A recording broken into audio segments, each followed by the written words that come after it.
زبان سے اس طرح نیت کیجئے کہ میں حکم الہی بجا لانے اور پاکی حاصل کرنے کے لیے وضو کر رہا ہوں، بسم اللہ کہہ لیجئے کہ یہ بھی سنت ہے۔ اب دونوں ہاتھ 3 بار پونچھوں تک دھوئیے اور نل بند کر کے دونوں ہاتھوں کی انگلیوں کا خلال بھی کیجئے۔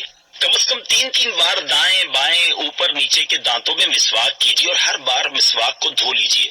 اب سیدھے ہاتھ کے 3 چلو پانی سے اس طرح 3 کلیاں کیجئے کہ ہر بار منہ کے ہر پرزے پر حلق کے کنارے تک پانی بہ جائے۔ اگر روزہ نہ ہو تو غرغرہ بھی کر لیجئے۔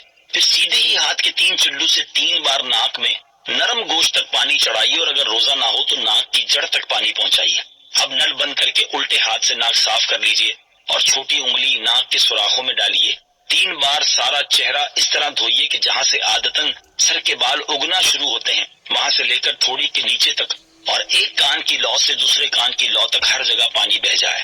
اگر داڑھی ہے اور احرام باندھے ہوئے نہیں ہے تو اس طرح خلال کیجئے کہ انگلیوں کو گلے کی طرف سے داخل کر کے سامنے کی طرف نکالیے۔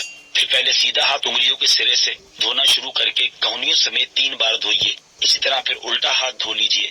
دونوں ہاتھ آدھے بازو تک دھونا مستحب ہے۔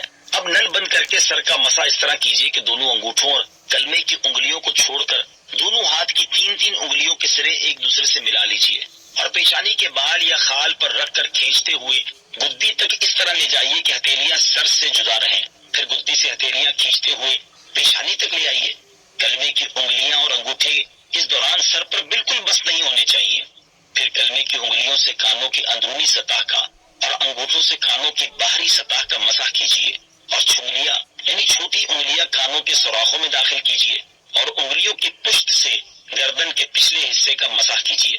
مسح کرتے وقت نل بند رکھیے تاکہ پانی کا اسراف نہ ہو۔ بعض لوگ گلے کا اور دھلے ہوئے ہاتھوں کی کونیوں اور کلائیوں کا مسح کرتے ہیں، یہ سنت نہیں ہے۔ پہلے سیدھا پھر الٹا پاؤں ہر بار انگلیوں سے شروع کر کے ٹخنوں کے اوپر تک، بلکہ مستحب ہے کہ آدھی پنڈلی تک 3 بار دھو لیجیے۔ دونوں پاؤں کی انگلیوں کا خلال کرنا سنت ہے۔ اس کا مستحب طریقہ یہ ہے کہ الٹے ہاتھ کی چھنگلیاں سے سیدھے پاؤں کی چھنگلیاں کا خلال شروع کر کے انگوٹھے پر ختم کیجیے اور الٹے ہی ہاتھ کی چھنگلیاں سے الٹے پاؤں کے انگوٹھے سے شروع کر کے چھنگلیاں پر ختم کر لیجیے۔